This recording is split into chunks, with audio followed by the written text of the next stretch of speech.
Hello mga kaisla, ngayon naman for today's video, ang pag-games natin ay madali lang, napakadali lang.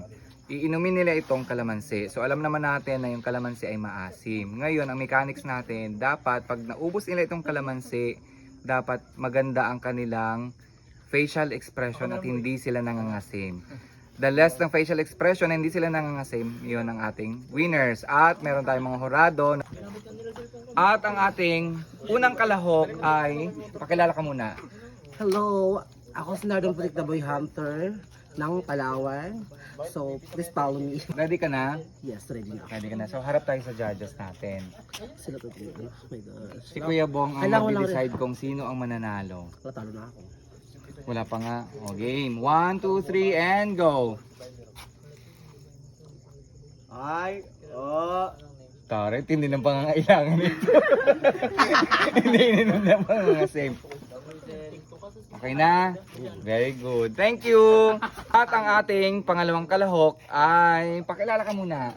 Ayan, John Paul, ang masahista boy ng Palawan. Masahista boy ng Palawan. O, tingnan naman natin kung gaano katindi yung pangangailangan nito. Hala. 1, 2, 3 and go!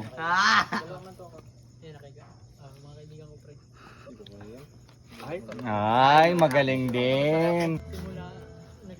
At ang ating pangatlong kalahok mga kaisla ay, pakilala ka. Lawrence. Si Lawrence. Shy type siya. Okay, 1, 2, 3 and go. Ay, tay-tay sila. Siyempre, bulay ang pipiliin.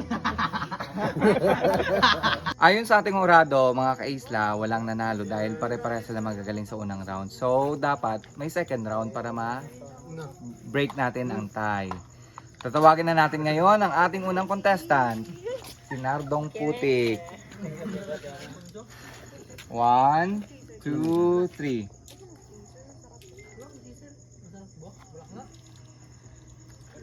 Kailangan ng handa talaga, guys. Okay na po. At ang ating pangalawang contestant ay si John Paul.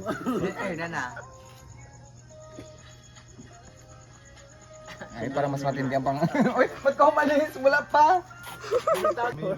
At ang ating ikatlong contestant ay si Lawrence. 1, 2, 3, and go! Hindi kaya. Hindi daw kaya.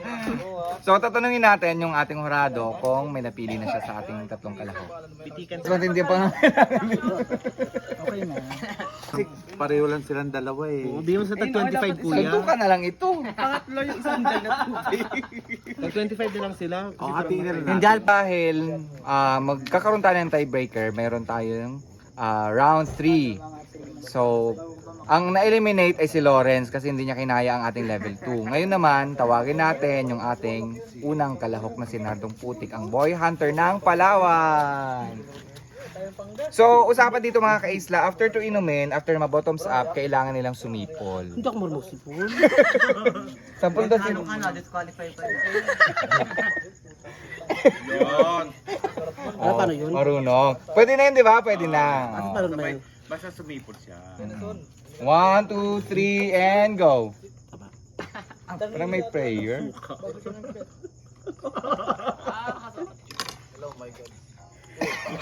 Okay na, perfect. Very good. At ang ating pangalawang contestant naman, si John Paul. Mga kaisla, tiebreaker ito ha. Tiebreaker. Pagkatapos yung inumin, kailangan niyang sumipol. Kailangan di titigil yung lagat. Magaling yan. Bayong-bayo yan eh. Bayo nga yan eh. Oh. Oh, ngayon, tatanungin natin yung mga hurado kung sino ang panalo sa kanilang dalawa. Go! Actually, pag akong tinanong mo, si ano yung number 2 kasi malakas ang sipol niya eh.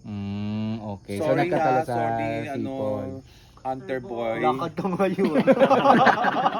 Lakad ka ngayon pa uwi ng Kasi mas inagawan. malakas ang sipol niya eh. Kumpara mo sa sipol kasi. Sa kanya kasi pa-sweet lang sipol niya. Yung sweet bilang ang atake niya kasi. Oo. Kasi parang wala lumabas na sounds. Sige. Okay. At ayun mga kaisla, ang nanalo ng ating life-changing na 100 pesos galing kay Kuya Bong Villanueva ay walang iba kundi ang ating pangalawang kalahok na si John Paul. Congratulations, John Paul! Message naman dyan.